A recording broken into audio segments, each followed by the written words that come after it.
Vienna Convention on the Law of Treaties, Article 36. Treaties providing for rights for third states. 1.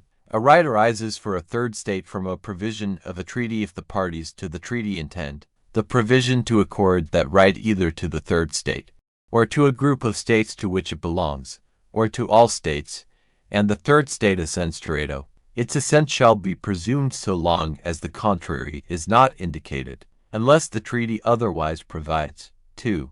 A state exercising a right in accordance with paragraph 1 shall comply with the conditions for its exercise provided for in the treaty or established in conformity with the treaty.